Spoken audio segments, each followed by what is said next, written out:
How luxurious is the bedroom of a wealthy daughter-in-law? Her wardrobe is filled with so many luxury brand clothes that even if she changed outfits every day for a year, she wouldn't repeat a single look. But this wasn't the kind of life Mina wanted. As a daughter-in-law in a powerful family, Mina endured endless humiliation. Even walking a bit too slowly would earn her a beating from her mother-in-law. Worse, she was blamed for the rumors between her husband and his secretary. Her mother-in-law disliked the way she ate and used it as an excuse to ban her from the dining table, forcing her to serve the family like a servant instead. When she once walked in on her husband bringing the secretary home, she dared not say a word. Even then, the secretary mocked her cruelly, asking why she was standing there silently spying. Mina could only swallow her pride and suffer in silence. After all, she was an illegitimate daughter, unwanted and unloved.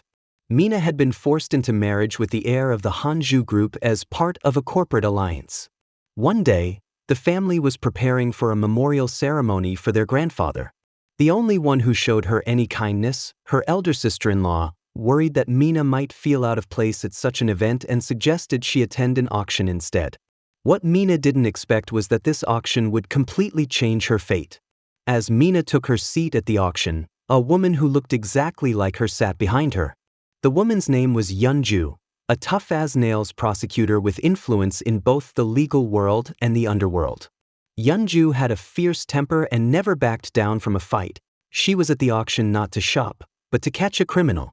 But instead of just finding her target, she also spotted a woman dressed exactly like her, Mina. Just as Yeonju was puzzled by the uncanny resemblance, she suddenly spotted the suspect trying to escape. True to her nature, she rushed after him. She nearly caught him, but the man leaped off the upper level. Yeonju didn't hesitate and chased him down to the parking lot, but by then he had vanished. As she stood there hesitating, a car came out of nowhere and hit her hard. Meanwhile, the family's butler had been trying to contact Mina for hours without success. Eventually, she spotted a video of the car accident on security footage. Mistaking Yeonju for Mina, the family brought her home. When Yeonju woke up, groggy and disoriented, she found herself surrounded by strangers. A stern-looking woman stormed in, scolding her for running off to the parking lot and making everyone search for her for hours. Yeonju, with her infamous temper, glared right back and snapped, "Why didn't you check before blaming me? What kind of person are you?" Then, in a shocking outburst, she angrily snapped the old woman's arm. Everyone in the room was paralyzed with fear. But something even more alarming happened. Yeonju didn't recognize anyone in the room. She didn't even know who she was. The severe head injury from the accident had caused Yeonju to lose her memory. Before the doctors could offer an explanation, the furious mother-in-law kicked them all out. Though Yeonju felt just days before, Mina's biological family had all tragically died in a plane crash. As the only surviving child, Mina had become the sole heir to the family fortune. Overnight, she became a billionaire. But in order to officially inherit the company, she would have to hold a shareholders' meeting. To prevent Yeonju's amnesia from being exposed, the elder sister-in-law replaced all of the household staff with foreigners who didn't understand Korean. Even the doctors and nurses who knew about Yeonju's memory loss were quietly dealt with. With no other choice, Yeonju had to assume Mina's identity and play the part. But the moment she laid eyes on Mina's husband, she was completely stunned, but was now living the life of one. And to top it all off, she had such a handsome husband. But her husband warned her sternly never to reveal to anyone that she had lost her memory. At her supposed family's funeral, Yeonju stood there like a fool, unsure of what to do. Just as the ceremony ended, she overheard a shocking truth. She was an illegitimate child. At the same time, she learned that in this household, she was treated like a punching bag. But the silver lining was that overnight, she had become a billionaire. Still, with such a massive inheritance on the line, how could her in-laws possibly let her take it so easily? Yeonju was stunned the moment she was brought back to the extravagant villa.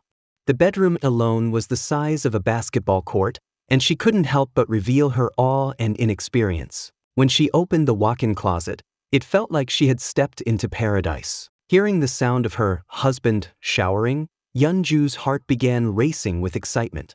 She wondered why she was getting flustered so quickly and why her husband was already done showering. The man stepped out, surprised to find his wife waiting seductively on the bed with red wine in hand. Seeing her sultry pose and exposed waistline, he gulped nervously before walking toward her. But just as things were heating up, he froze. It turned out that his real wife, Mina, never drank red wine, and the two of them had been living apart since their arranged marriage. It was only then that the amnesiac Yeonju realized their relationship was merely on paper. They were husband and wife in name only. Sent back to her room in confusion, she began to understand that living as a wealthy daughter-in-law wasn't as glamorous as it seemed. Every morning at 4 a.m., she had to get up to make dumplings for the entire family. Yeonju was baffled. Why would such a rich family insist on handmade dumplings? Why start so early? But the butler explained that the matriarch refused to eat dumplings made by outsiders. Furious, Yeonju clenched her teeth and gripped the dumplings like she was strangling her mother-in-law's neck, slamming them hard onto the table. The butler was completely stunned by her intensity. Yeonju kept muttering that she, too, came from a wealthy family. Why did she have to suffer such humiliation after marriage? But the maid shocked her by saying that things had been even worse before she lost her memory. Hearing this, Yeonju was stunned. The maid explained further. The in-laws were determined to keep the memory loss a secret so Mina could inherit her birth family's fortune smoothly. To ensure the secret didn't leak, the only people kept in the house were a loyal butler and a Vietnamese maid who supposedly didn't speak Korean. The maid had actually hidden her fluency to keep her job. Even the mother-in-law, afraid the daughter-in-law might understand their conversations, began speaking in English. The older sister-in-law, who had given birth to a son and thus held status in the household, bullied Mina relentlessly. But because Yeonju looked identical to Mina, no one realized the switch had occurred. What they didn't know was that Yeonju wasn't just some ordinary woman. She was a brilliant prosecutor fluent in 8 languages. So when she overheard the in-laws bad-mouthing her in English, Yeonju snapped back without hesitation. When they switched to French, she responded flawlessly again. Even the Vietnamese the maid whispered under her breath. Yeonju understood and answered effortlessly. The entire household was shaken and instantly silenced, no longer daring to speak carelessly around her. But how long could this charade continue? Even her husband found Mina's sudden transformation eerie. People who had always looked down on her now began to fear her. They whispered among themselves, once she inherited the Liu family's fortune, who would dare oppose her? And even if something happened to her here, no one would care. What they didn't realize was that Yeonju had heard every single word from where she was secretly hiding. She turned around, glancing at the child's mother, expecting some form of apology or discipline. Instead, the woman simply rolled her eyes and struck her on the head again. Having been bullied endlessly by her in-laws, even the children now saw her as someone. Mother-in-law thought she had never been so humiliated in her life. Her husband also stood up, scolding. Ever since Yeonju, suffering from amnesia, had been mistaken for the wealthy heiress Mina, she had lost all personal freedom. She was treated like a servant in her own home.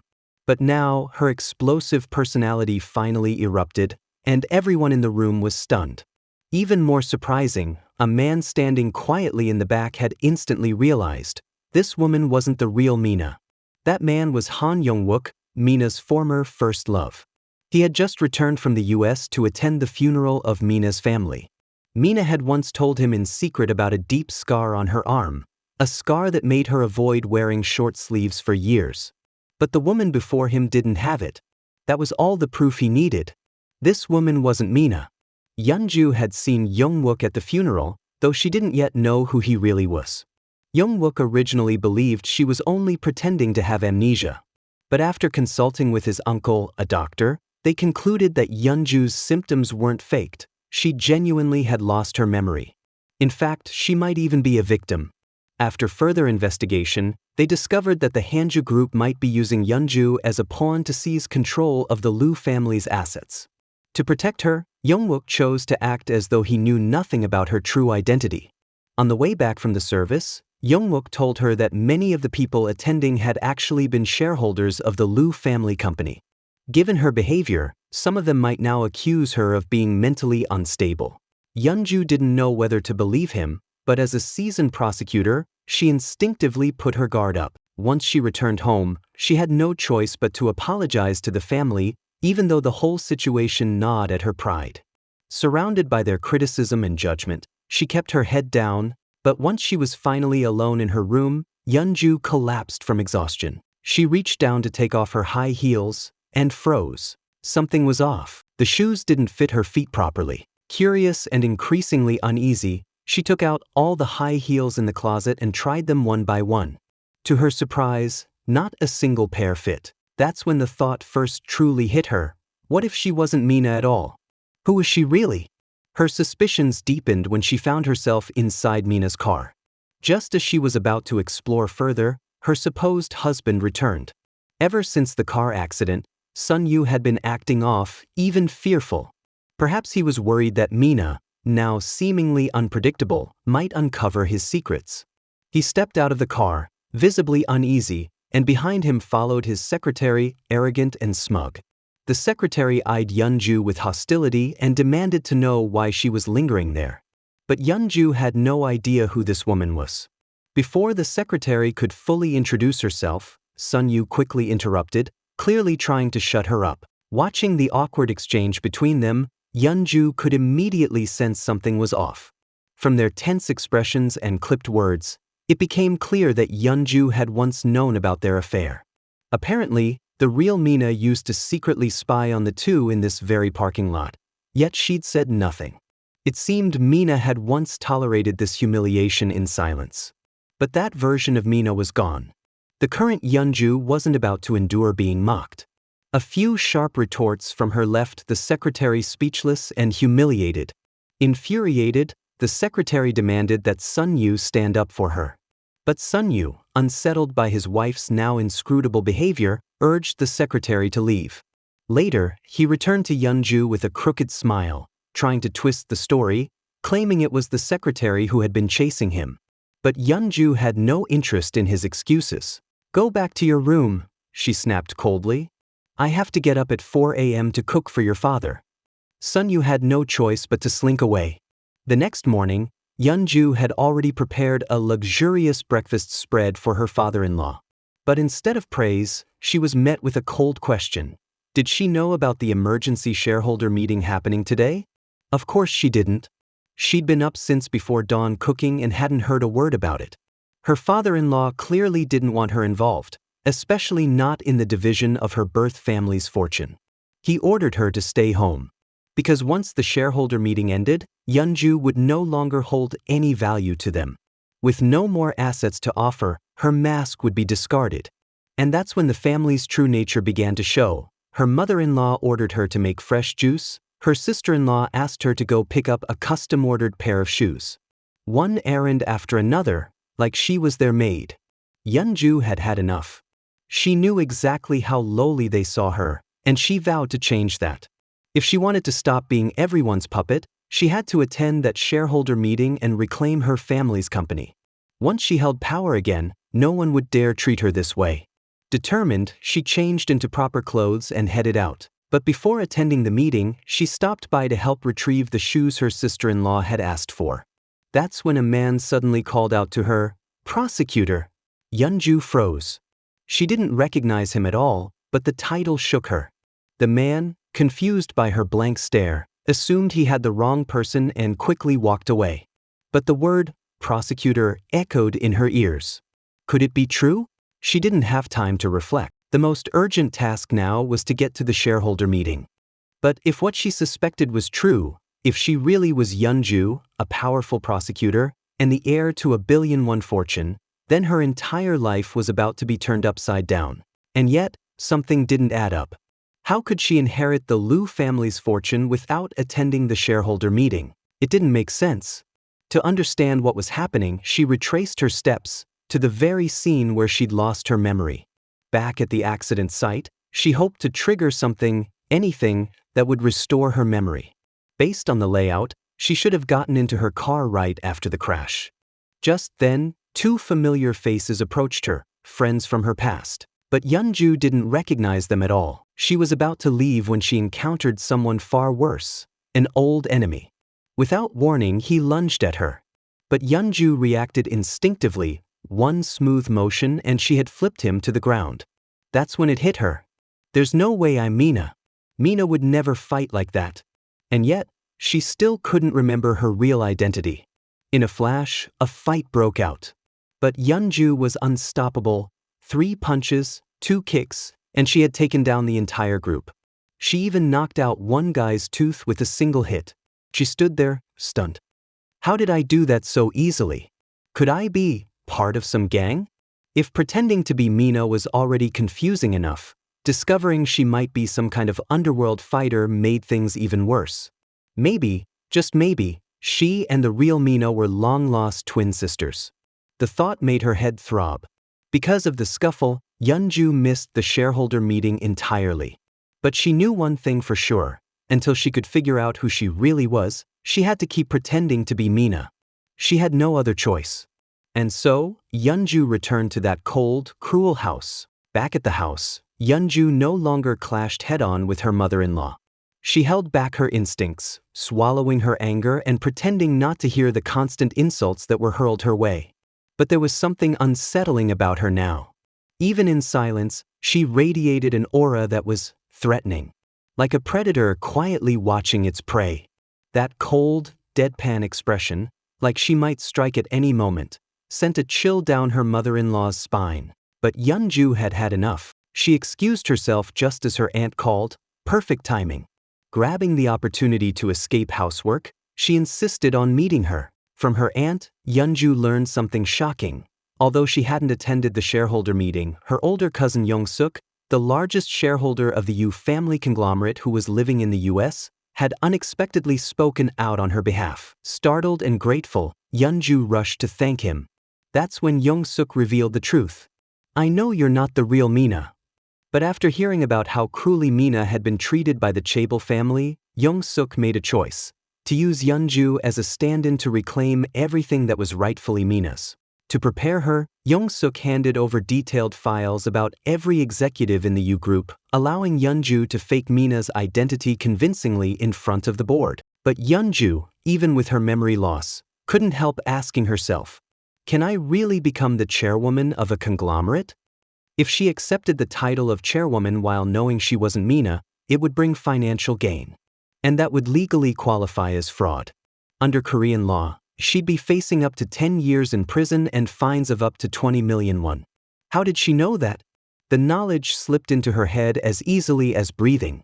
Could it be that she wasn't just a prosecutor, but someone who had spent time behind bars herself? Was Mina, or maybe even I, involved in organized crime? She shook the thought away. Regardless of her past, one thing was clear: the real Mina had suffered enough. She had been stepped on by both families, her in-laws and her own birth family. If Yeonju could use this opportunity to turn the tables for Mina, then that's what she'd do. Until the real Mina returned, Yeonju would protect her place. With determination burning in her eyes, Yeonju arrived at the Yu Group headquarters the next day. Young-suk was already waiting outside the building. He knew Yeonju couldn't have memorized all the board member information overnight, so he reminded her again, keep your words to a minimum. Don't let anyone catch on. But Yeonju gave him a cool look. I've lost my memory, not my IQ, she said. And just like that, she walked into the lion's den. Inside the boardroom, every eye was fixed on her, skeptical, hostile, amused. Just as Young-suk had predicted, the executives began attacking Mina mercilessly, mocking her background and her education. One even sneered, with your credentials, you're better off opening a bakery on the street corner. But Yeonju understood their real agenda. What they wanted wasn't a capable leader, they just wanted a puppet.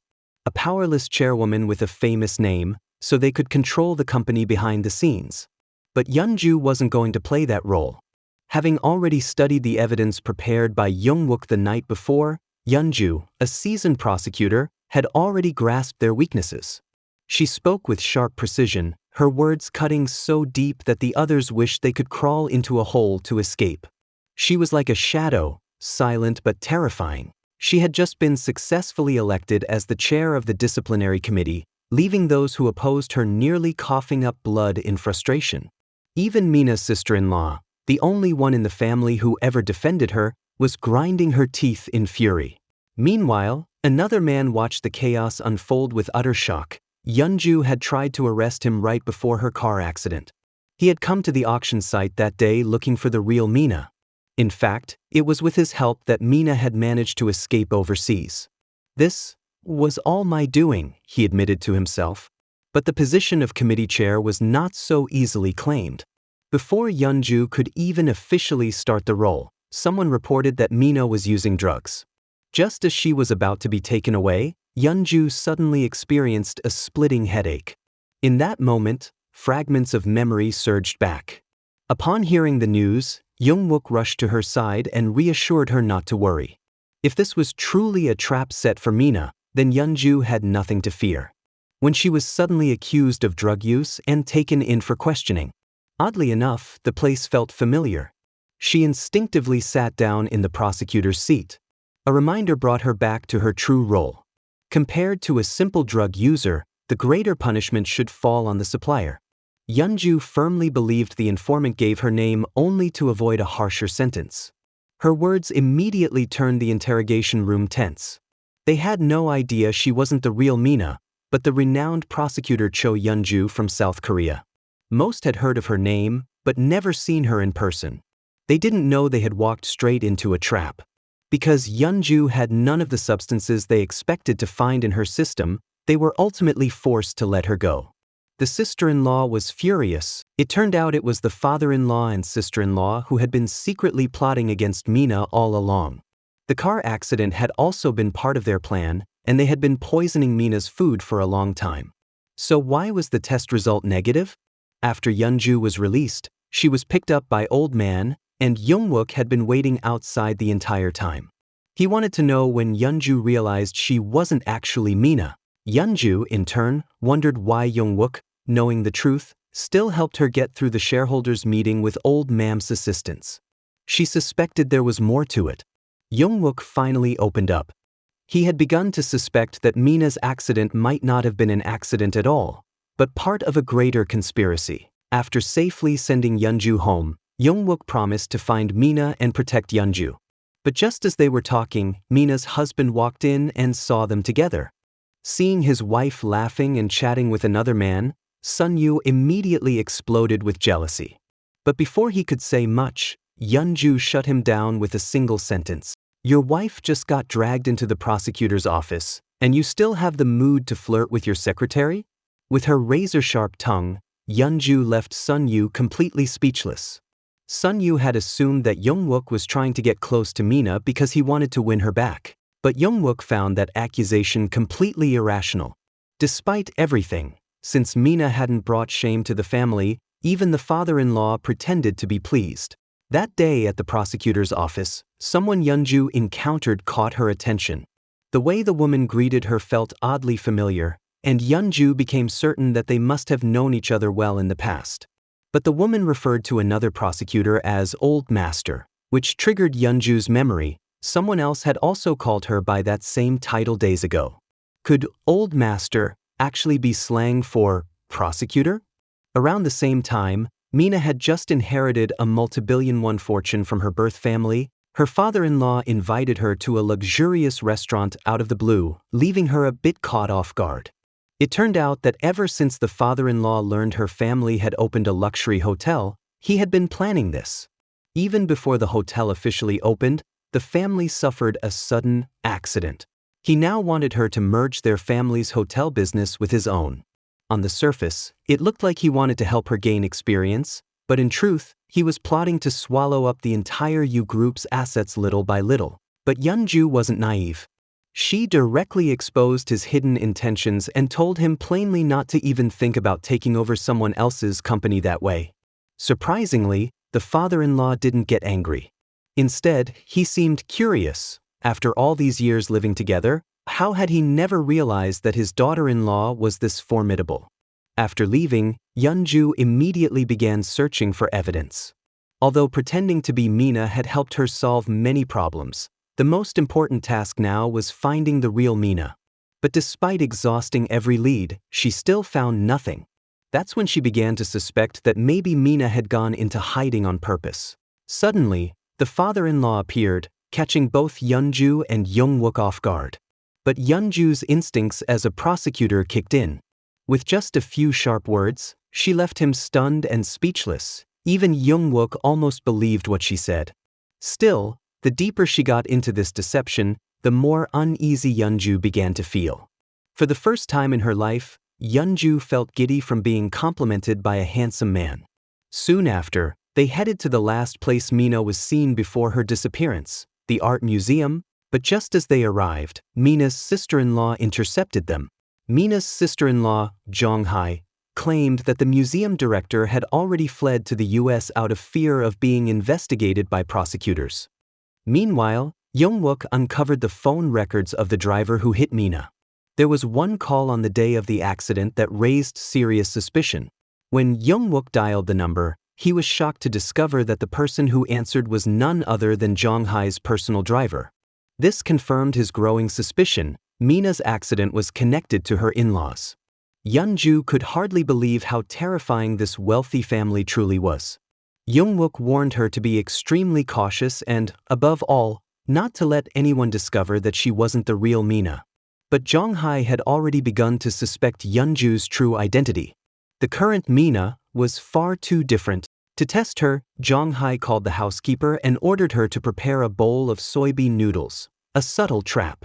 Yeonju had no idea that Mina was severely allergic to nuts. After a satisfying meal, she returned to her room, only for her husband to suddenly show up with what he thought was her favorite snack, bread. The problem was, Yeonju didn't even like bread. Her husband's sudden and unusually thoughtful behavior immediately made Yeonju suspicious. When Sunyu left, she realized something wasn't right. She had gone out of her way to mention that the bread didn't have a walnut flavor. Then she remembered that Youngwook once tried to steal her peanuts, and had even scolded her at the time, asking if she had a death wish. Sure enough, Yeonju had to admit that Mina, the woman she was impersonating, was deathly allergic to nuts. Not wanting to blow her cover, Yeonju had no choice but to fake an allergic reaction. But in reality, the housekeeper, worried about the amnesiac madam, had made sure not to include any nuts in the meal in the first place. In order to delay the prosecutor's summons, Yeonju pretended to be suffering from acute gastritis and checked herself into a hospital. As expected, the moment she arrived, she became a hot topic online. But faking an illness wasn't easy. Watching a food show on TV made her crave something spicy so badly that she couldn't take it anymore. She called team leader for help, but he was busy trying to stall the prosecutors and hadn't eaten either. With no other option, she turned to Youngwoo for help. Youngwoo was buried in work, but Yeonju's persistent pleading finally broke him. He showed up at the hospital carrying a basket of flowers, pretending to visit a sick friend. But all Yeonju wanted was spicy hot pot, not flowers. Unfortunately, hot pot had too strong a smell and might alert the hospital staff, so Youngwoo had no choice but to bring sushi instead. Just as he was about to leave, Yeonju stopped him and asked if he could stay with her a little longer. Based on her behavior, Youngwoo began to suspect that Yeonju hadn't been an ordinary person before losing her memory. He started to consider looking into her true identity, just in case something dangerous happened when she eventually regained her memory. His words unexpectedly warmed Yeonju's heart. But what she said next made him think of his first love, Mina. He didn't understand why Yeonju sounded so much like her. Sometimes he even wondered whether she might actually be the real Mina. Startled by his own thoughts, Youngwoo quickly left the hospital. As Yeonju watched him walk away, she couldn't resist diving into the food in front of her. Unfortunately, a reporter happened to catch that moment on camera. Once again, she had embarrassed the family. Yeonju had to endure a scolding from her mother-in-law, as well as the jeering of her sister-in-law and older sister-in-law. Yeonju's fiery temper reached its limit. She couldn't understand. Why was she still being bullied when she knew all of their darkest secrets? The entire family froze as if they had seen a ghost. But it turned out, this was just Yeonju's imagination. If she really acted on those thoughts, who knew what would happen next? To avoid creating more trouble, the family arranged for her to take her sister-in-law's car. Youngwoo, worried about her safety, waited quietly by the roadside. But then he remembered, Something had already been tampered with in that car. Luckily, Young-woo reacted quickly, jerking the wheel and bringing the car to a screeching halt just in time. What was meant to be a low-profile visit ended up attracting even more attention from the media. Left with no choice, Yeon-ju put on a disguise. Still, as soon as she stepped out of the car, she was immediately recognized by the prosecutor who had summoned her. Yeon-ju had been mistaken for someone else this whole time. It wasn't until she appeared at the prosecutor's office and Yoo-jun recognized her that she finally learned the truth. She was a prosecutor named Jo Yeon-ju. The realization was overwhelming. But now, she didn't know whether the man across from her was an ally or an enemy. If she admitted her true identity, she'd be exposed for impersonating Kang Mina. Yet Yoo-jun had known her for years. Her habitual movements and reactions were impossible to hide from him. He could tell her memory loss was real. To earn her trust, Yoo-jun chose to stand with her. He promised to keep her secret and even signed a written agreement swearing to protect her identity. The old housekeeper was stunned to learn that the top prosecutor everyone had been searching for had been right under their noses all along. No wonder nobody recognized her. The photo they'd been using had been heavily edited. Yoo-jun was fully aware of the danger Yeon-ju faced by impersonating Kang Mina. The recent brake failure clearly wasn't an accident. Someone had tampered with the car. He became deeply concerned for her safety. Yeon-ju quickly reassured him that the only reason she'd survived until now was thanks to Young-woo and Chief Oh's protection. But Yoo-jun didn't understand. If she already knew who she really was, why was she still allowing herself to be manipulated by others? Was there something else she cared about even more? His words suddenly made Yeon-ju think of Young-woo. Yoo-jun urged her not to let unnecessary emotions get in the way of her career. He suggested that she request a leave of absence, temporarily stepping back from her duties to keep her amnesia a secret and protect her position. But Yoo-jun's constant presence at Yeon-ju's place began to seriously worry Young-woo. Right then, the doorbell rang unexpectedly. Yeon-ju knew that Young-woo had been hurt. Feeling responsible, she helped him treat his wound and even sat down to share a meal with him. As they sat together, the atmosphere suddenly grew tender. Looking at Yeon-ju in front of him, Young-wook suddenly thought of Mina from the past. Without realizing it, he blurted out her name. Unexpectedly, Yeon-ju became furious, immediately lost her temper, and got up to leave. As soon as Yeon-ju returned home, her mother-in-law questioned why Young-wook had appeared in her car. But Yeon-ju no longer cared how the reporters spun the story. The only thing on her mind was why her sister-in-law's car had suddenly lost its brakes. In order to get to the truth, she went to the parking lot herself.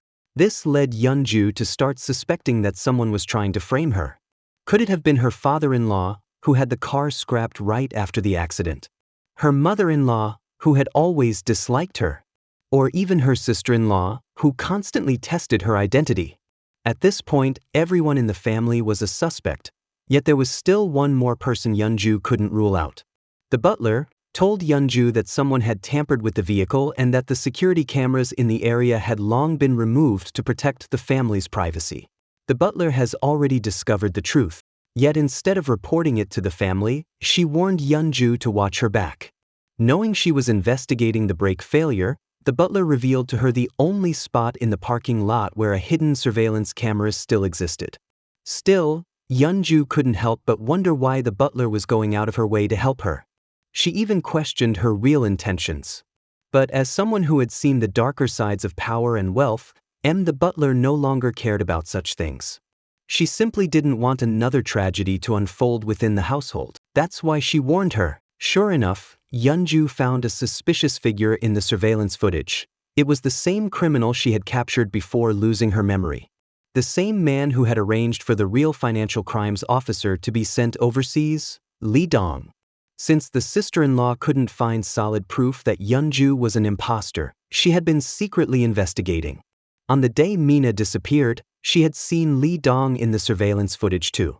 So Young-ho quickly tracked him down. In order to save his own life, Lee Dong confessed that Yeon-ju was not the real Mina. But this was something Young-ho had already known. If Lee Dong could provide evidence, he might still survive. Coincidentally, that same afternoon he ran into Yeon-ju. Because Yeon-ju and Mina looked exactly alike, He couldn't be sure who the woman really was. It wasn't until he saw her walk into the prosecutor's office that Lee Dong realized she was indeed Prosecutor Yeonju. He also guessed that her memory loss was the result of a head injury during the earlier incident. Trying to obtain evidence for Young-ho, Lee Dong secretly followed Yeonju. But with her sharp instincts, Yeonju quickly realized she was being tailed. Suddenly, Lee Dong picked up a brick and struck him in the head. At the critical moment, Young-wook arrived. While unconscious, Yeonju miraculously regained all her memories. Young-wook was terrified to see her injured, but even after regaining consciousness, Yeonju's first concern was Lee Dong's whereabouts. Then, unexpectedly, someone beside her showed genuine concern for her. Although Yeonju was physically hurt, a warm, indescribable feeling rose in her heart. But when she learned that Lee Dong had already been taken to the prosecutor's office, a sense of unease settled in.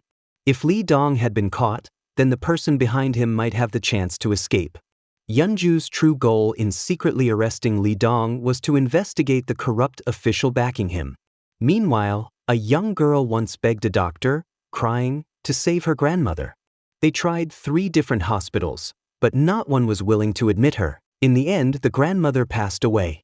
The girl hated herself for not being able to save her. She went to the police, hoping to find the driver responsible for the incident, but the officers kept making excuses and brushing her off. Yeonju knew very well that people like her, born into the lower rungs of society, would never be given justice. So, she poured herself into her studies and eventually became a prosecutor. But her true mission was always to uncover who had prevented the police from investigating her grandmother's case.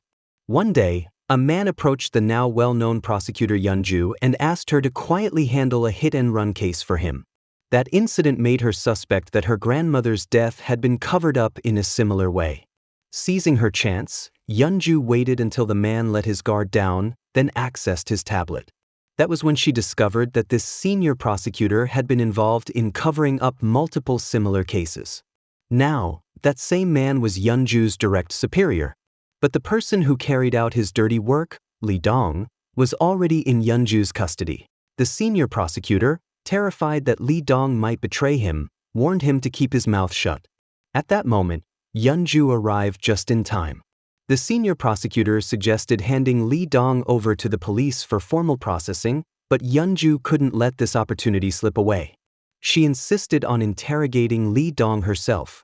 With no choice, the senior prosecutor left, clearly nervous, and reminded Lee Dong multiple times to keep quiet.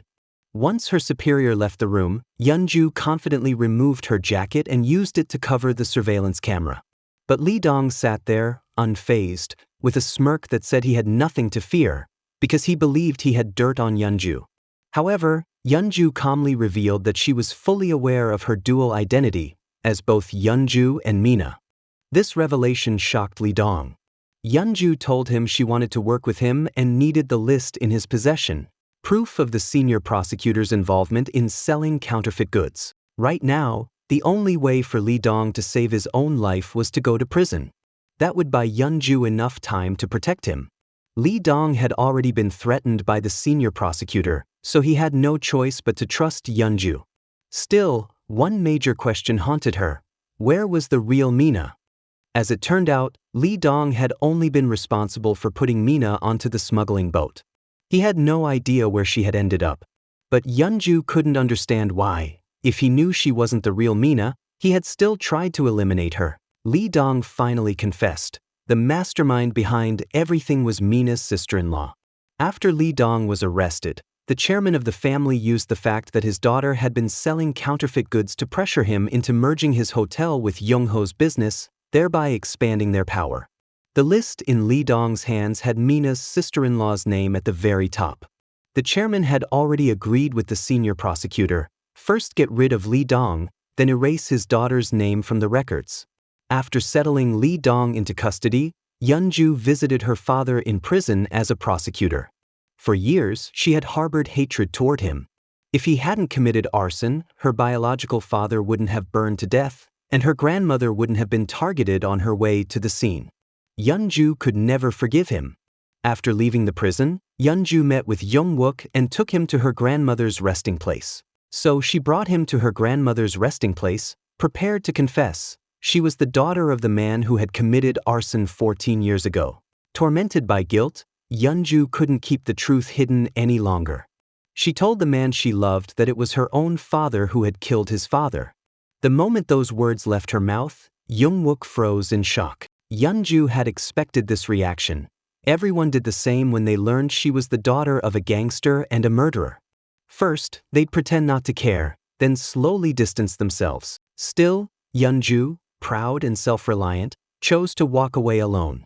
Saying it out loud brought her a sense of relief, but she didn't have much time to dwell on it. Soon after, news broke that Lee Dong had committed suicide in prison.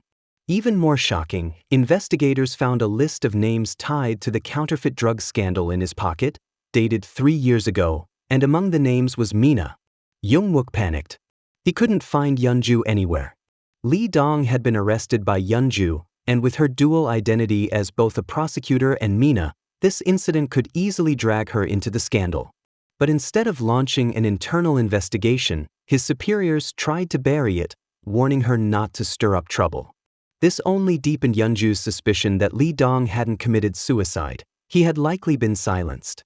Overwhelmed, Yeonju confided in Yoo-jun, pouring out her frustrations and fears. She even asked him if he still had feelings for her. But Yoo-jun avoided the question, and just at that moment, Young-wook happened to walk by. He thought Yeonju was drinking alone to drown her sorrows and was about to approach, when he saw Yoo-jun returning. Young-wook stopped in his tracks. After a pause, Yoo-jun finally told Yeonju the truth. He no longer had romantic feelings for her. What he felt had become a habit, something rooted in routine rather than love. But even so, it was a habit that would stay with him for life. Young-wook, watching from a distance, grew anxious. He had no idea how Yeonju would respond. Then, unexpectedly, she reached out and held Yoo-jun's hand. Young-wook's heart sank. Crushed, he turned away and left. But Yoo-jun, seeing the look on Yeonju's face, realized he had just been rejected. They had been together for years, and he knew her too well. He used to believe that as long as he stayed by her side, patiently and loyally, he'd have a chance. But after seeing the way Yeonju looked at Young-wook that day, he knew he had already lost. Though Yeonju was upset, she still pretended to be fine on the outside. Without realizing it, she returned to her apartment, only to find herself locked out. She couldn't even enter the security code. It had completely slipped her mind. She had no idea when this exhausting double life would finally end. 2 homes, 2 phones, 2 identities at work. It was all too much. Exhausted physically and emotionally, she suddenly remembered that Young-wook had once saved his phone number under the emergency contact in her phone. Almost without thinking, she dialed it. When Young-wook saw the number pop up, he knew immediately something had happened. He rushed to her place, and when he opened the door, he found her collapsed on the floor. He helped her up, but she still couldn't recall her door code. She refused to tell him what it was, only saying that it was a date she would never forget. Then Young-wook remembered. Just a few days earlier, when they visited the columbarium to see Yeonju's grandmother, she had mentioned that her grandmother's death anniversary was on the same day as her birthday. Without hesitation, he entered the date, and the door unlocked. He was puzzled. Why had Yeonju drunk so much and yet not been brought home by Yoo-jun? Yeonju explained that although she had spent many years with Yoo-jun, she knew where to draw the line. That was why she had asked him to leave earlier. Young-wook didn't want to repeat the same mistake he made with Mina. He wasn't going to miss his chance with Yeonju. He no longer cared whose daughter she was. What mattered now was that he wouldn't let someone else take what he truly wanted ever again. Although Yeonju was under the influence of alcohol, her mind was surprisingly clear. In truth, she liked Young-wook too, but had never found the courage to face her feelings. Hearing Young-wook's words, she could no longer hold back her emotions. Like him, she realized it was time to stop running away. Under the haze of alcohol, Yeonju momentarily forgot she was still playing the role of a prosecutor's daughter-in-law. In a moment of impulse, she kissed Young-wook, and even went as far as calling her mother-in-law. She had no recollection of what she said or why, but one thing was clear: she needed to stay in that household. She couldn't afford to be kicked out. Thankfully, Yeonju trusted in her own cleverness to handle the situation. To avoid confrontation, She deliberately returned home late. She thought everyone would be asleep, but to her surprise, her mother-in-law was waiting at the door. Flustered, Yeonju tried to explain that she'd just gotten drunk the night before and hadn't meant anything she might have said. However, her mother-in-law assumed she'd been arrested and mocked her for not coming home. That mocking laugh triggered Yeonju's memory. She remembered venting her frustrations on the phone the night before, possibly even revealing too much about her true identity. Her mother-in-law now saw her as insane. How could this daughter-in-law have the nerve to act drunk and unruly? Worried that Yeonju might expose her own secrets, the mother-in-law decided it would be best to maintain peace between them. But Yeonju wasn't listening. Her mind was still filled with thoughts of the kiss with Young-wook. Elsewhere, Young-ho was planning a calculated move to frame Yeonju. After the hotel merger, she fired all the veteran employees from the company, knowing this would trigger backlash. Then she knelt before the staff and cried, claiming it was Kang Mina's order to dismiss them. Surprisingly, the employees believed her. Once they left, Young-ho's expression turned sinister. Yeonju would now take the blame for everything. When word reached Seon-yu that his wife was being bullied, he was furious. His reaction led both his mother and sister to suspect that he had fallen for Mina for real. Seon-yu, embarrassed, denied everything and quickly ran off. On the other side, Yeonju was growing anxious. Her superior had assigned her the task of investigating Mina, meaning herself, and was pressuring her to issue a summons. If she refused, she'd be transferred to a remote district. To help her, Young-wook took a risky step. He offered to transfer 10% of the shares in the U Group to his uncle. In exchange, he demanded that the summons for Mina be cancelled, that all fired employees be reinstated after the hotel merger, and that Seon-yu be allowed to co-manage the hotel with Young-ho. Faced with such generous terms, the old chairman had no reason to say no. After revising the contract, the one who was most furious was Young-ho. She quickly realized that Young-wook must have done this to protect Yeonju. But her father didn't care. He was focused on the bigger picture. At the press conference, Seon-yu, naive but sincere, was officially appointed as the new hotel representative. Having her younger brother steal her spotlight pushed Young-ho to the edge with frustration and rage. Young-wook helped Yeonju resolve the crisis. When she heard what he had done, she rushed over and questioned why he had transferred shares to Young-ho's company. But in her heart, she knew it was all for her. That night she learned something shocking. 14 years ago. Back then, she and her friend had met in a hospital, and he had said the same words to her, giving her the courage to face life again. At that moment, Yeonju asked him if that person back then was him. He suddenly realized that the person he saw in the hospital and fall in love with all those years ago wasn't Mina, but the prosecutor standing in front of him. Meanwhile, Yeonju's secret was on the verge of being exposed. Seon-yu, her husband, had started to suspect that she wasn't who she claimed to be. Hearing this, Yeonju's heart nearly stopped. But to her surprise, Seon-yu had no intention of divorcing her. In fact, he didn't care whether the woman standing before him was the real Mina or not. Yeonju realized that Seon-yu only wanted to keep using her supposed identity as the chairwoman to secure his current position. But he never considered whether she even wanted to be chairwoman. If one day Yeonju publicly admitted she wasn't Mina, Seon-yu would immediately lose his role as CEO. He didn't understand that at all.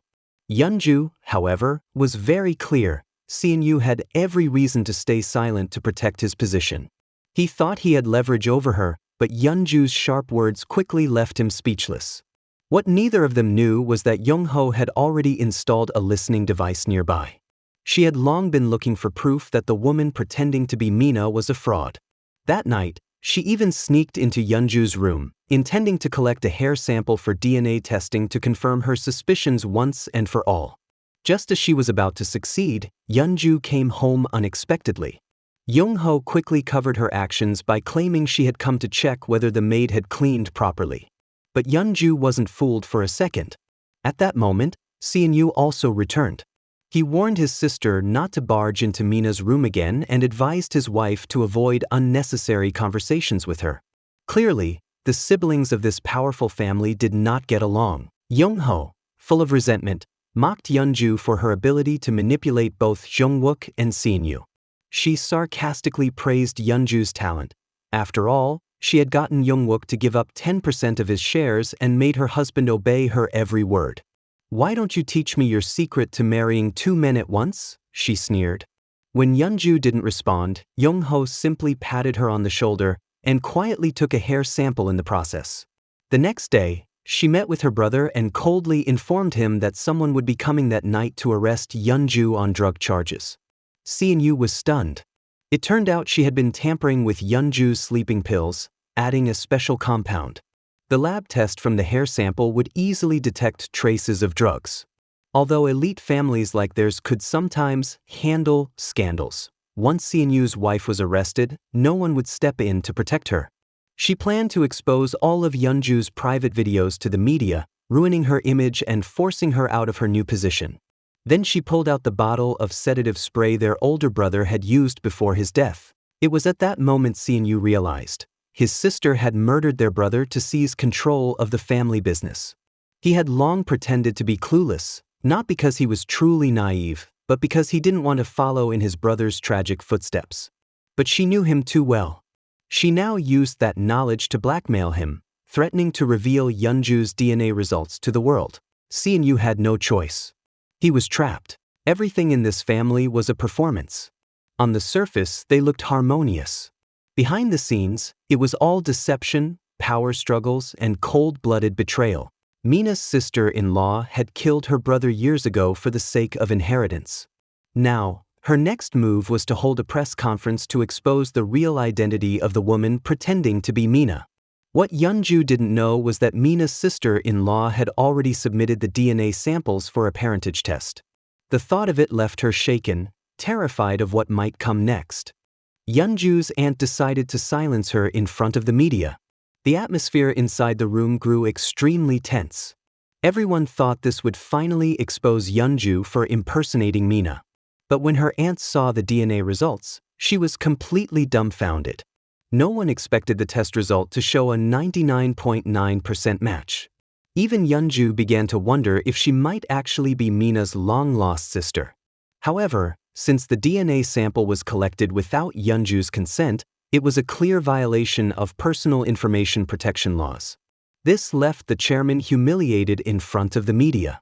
Then Yeonju announced a major decision. She would give up the chairwoman position and transfer all her shares to her lover, Youngwook. Her decision enraged her aunt on stage.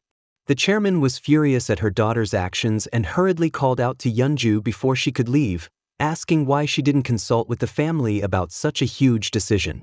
But Yeonju felt that this matter had nothing to do with her husband's family. Her father-in-law used the opportunity to play the emotional card, claiming that he had always treated her like his own daughter. In truth, he simply wanted her to reclaim the shares she had transferred to Youngwook. But raising a child isn't like planting vegetables. You can't just replace them when they don't grow well. Yeonju felt relieved not to have such a father. Meanwhile, everything the chairman said was overheard by his eldest daughter, Young-hae, who was livid. All her carefully planned schemes had fallen apart. Despite quietly working for the company for years, she was never truly trusted by her father. He only handed her menial tasks. She couldn't understand where exactly the DNA test went wrong. Just then, her new female assistant came in to report something, which immediately made Young-hae suspicious, because it was that assistant who delivered the sample. After the assistant left, Young-hae ordered her subordinates to investigate the assistant's background thoroughly. Once she calmed down, Young-hae realized that she was merely a pawn in her father's game.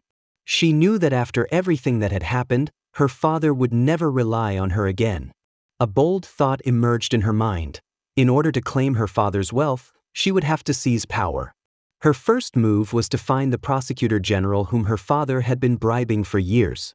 She knew he held extensive incriminating evidence against her father and hoped he would make it public. Once her father was arrested, the prosecutor general could be appointed as an external director of the U Group. The chief prosecutor never imagined that the person stabbing the chairman in the back would be his own daughter. That's when he started suspecting that the real person behind Lee Bong's death wasn't the chairman, but Young-hae. The chief prosecutor wasn't about to take her word for it. He deliberately brought up a car accident from 14 years ago. Yonghai brushed it off, saying it was just the death of an old man. Who would care? But it was no ordinary traffic accident. It was tied to an arson case, and the senior officer knew that one of his prosecutors had a personal interest in the case. It was the daughter of the arsonist. The chief prosecutor had even seen a photo of Mina. Although the photo wasn't very clear, it was obvious she looked exactly like Yeonju. As the chief prosecutor, he had long since discovered the truth.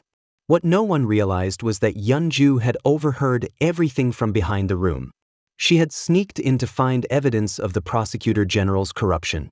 Unexpectedly, Yonghai showed up right at that moment, forcing Yeonju to hide. That's when she discovered that the driver who had run over her grandmother was none other than Yonghai. Moreover, her father was not the arsonist. On the night of the incident, Yonghai had been caught falsifying accounts by Youngwook's father. She tearfully begged him to let her go, but he refused to cover up such a serious crime. With no other option, Yonghai tried to wrest the forged accounts from him. During their struggle, she accidentally pushed the him, who hit his head and collapsed in a pool of blood. After Yonghai fled, her assistant cleaned up the scene and set fire to the place, staging it as an arson to destroy the evidence. Because Yeonju's father had visited the place before the fire, the assistant shifted the blame onto him. Learning the truth devastated Yeonju. Yonghai, now under the chief prosecutor's control due to the incriminating evidence he held, had no choice but to obey his demands. The two struck a deal. Yonghai would help him deal with Yeonju, and the chief prosecutor would help her expose the chairman. After the two left, Yeonju couldn't control her emotions and secretly vowed to send them both to prison with her own hands. Upon hearing that the chief prosecutor had important evidence, Yeonju searched again and eventually found a USB hidden in a clock that didn't tick. When Yeonju returned, she found Yonghai already waiting for her.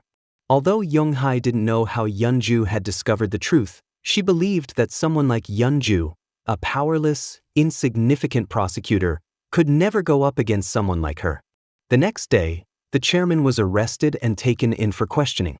He thought the chief prosecutor had gone mad. But the chief prosecutor told him that the U Group would no longer protect anyone like him. The once mighty chairman never imagined that in the end, it would be his own biological daughter who sent him to prison. Knowing his daughter well, he believed she was unfit to manage the U Group and was determined to find a way to escape prison. But at that moment his daughter wouldn't hear a word. She told him that what he should be thinking about wasn't how to get out, but how to live out the rest of his life in there. Even after returning home, Yonghai felt uneasy. She knew the chief prosecutor still held video evidence of her crime from 14 years ago. Although there was no surveillance in the room where the incident took place, her assistant guessed that footage might exist from the hallway camera.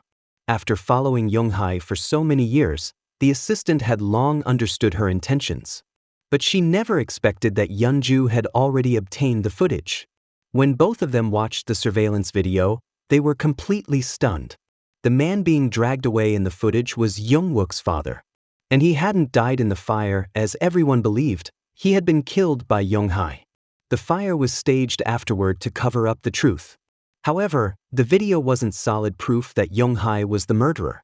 Still, even though Youngwook had mentally prepared himself, watching the footage of his father's brutal death left him emotionally wrecked. Upon learning the truth, Youngwook made a firm decision. He would make sure she received the punishment she deserved. The next morning, Yeonju had just arrived at work when she was informed that she'd been suspended. Enraged, she stormed into her supervisor's office, only to be met with prepared excuses. "You're just a low-level prosecutor," her superior said. While dancing over his perceived victory, the chief prosecutor suddenly noticed something odd about his clock. It was missing. After checking the security footage, he realized the person who had stolen the USB was none other than Yeonju. Meanwhile, Yonghai's assistant had already turned himself into the prosecution, admitting that he had acted alone in all of these events. At that time, in order to escape responsibility, the person who committed the arson pinned the crime on someone else. Meanwhile, back at home, the chairman's wife and children weren't mourning his downfall, they were calculating how they could grab a share of the inheritance. If Mina didn't exist, the youngest son would be completely useless. But no one knew where the real Mina was. Now, Their top priority was to find the real Mina as quickly as possible. In fact, the real Mina had already changed her appearance and was secretly staying close to Young-hae. Young-hae had long begun to suspect her identity and even made her eat the nuts on the table, because the real Mina was severely allergic to them. Mina had no choice but to grab a handful and eat them. Unable to keep the truth hidden any longer, Mina suddenly stood up and tried to flee. But the area was already surrounded by Young-hae's people. Just at that critical moment, Young-wook arrived in time, because he and Yeonju had already guessed, based on the test results, that the real Mina must be helping them in secret. With Young-wook's help, Mina fled to the underground parking lot. But just then, a car sped straight toward her. As Mina thought her life was about to end, the driver suddenly swerved and stopped right beside her. Fortunately, Yeonju arrived in time and rescued her. However, due to a head injury, Mina fell into a coma, and no one was able to get any evidence from her. Just when everyone felt stuck, the chef handed over a voice recorder as evidence. Inside was a recording of Young-hae's crime from 14 years ago. The former chairman had never fully trusted his daughter and had always kept something as insurance. He had planned to give this trump card to his nephew and asked him to help get him out of prison, but now, it was already too late. After returning, the group discussed how they could take down Young-hae. But before the plan could even begin, Young-hae brought out the voice recorder. As Yeonju looked on, confused, the old man stepped out of her car. At that moment, Yeonju instantly understood. The old man had already been bought off by Young-hae. His father had been hospitalized for a long time, and he had no other option. No matter what, Yeonju still didn't want him to work for someone as evil as Young-hae. But before she could finish her sentence, she suddenly felt dizzy, a trap carefully set by Young-hae. Yeonju was captured and brought back. She urged Young-hae to confess to her crimes, but Young-hae believed that Yeonju's pleading was only because she lacked solid evidence. But in truth, this was exactly what Yeonju had been waiting for. The entire situation suddenly reversed. It turned out that the old man pretending to be bribed by Young-hae was part of their plan all along. Only by falling into Young-hae's trap could they extract the evidence they needed from her. What Young-hae didn't expect was that the man had secretly installed a camera in advance, and everything she said was being broadcast live. When Young-hae saw the live footage on the phone, she was completely stunned. Even the chief prosecutor was implicated as a result. Meanwhile, Young-wook found Young-hae's assistant. He had discovered that the assistant's younger sister had been hospitalized for kidney issues for a long time, and it was only with Young-hae's help during childhood that she had surgery. But in order to keep the assistant obedient, Young-hae had secretly blocked multiple opportunities for his sister to receive a kidney transplant. After learning the truth, the assistant decided to change his testimony and expose all of Young-hae's crimes. Realizing there was no way out, Young-hae faked a suicide scene and attempted to escape. But such a petty trick couldn't fool Yeonju. In the end, Young-hae received the punishment she deserved. When Mina woke up, she was deeply grateful to Yeonju and Young-wook for their help. At this point, everyone connected to the group was facing the consequences of their actions, except for the abusive mother-in-law, who had not yet been punished. Mina returned to her mother-in-law's house. But the old woman still mocked her with contempt. This time, however, Mina came to deliver a truth that would torment her for the rest of her life. Her eldest son hadn't died in an accident. He had been killed by her eldest daughter. Even worse, the second son had long known the truth but stayed silent out of fear. Mina's words instantly brought everything crashing down on the mother-in-law like a bolt of lightning. She realized that this was the karmic retribution she deserved, doomed to live the rest of her life in a prison of her own making, in endless torment. In the end, Mina successfully took over as chairwoman of the conglomerate. Her mother-in-law and the daughters were reduced to making a living through odd jobs. Meanwhile, Yeonju and Young-wook finally found happiness together. Footsteps fade, the echoes call, 1,000 dreams begin to fall. And it's over, it's over. The curtain's drawn, the story fades, but the feeling's strong. Korean Netflix like, comment and subscribe.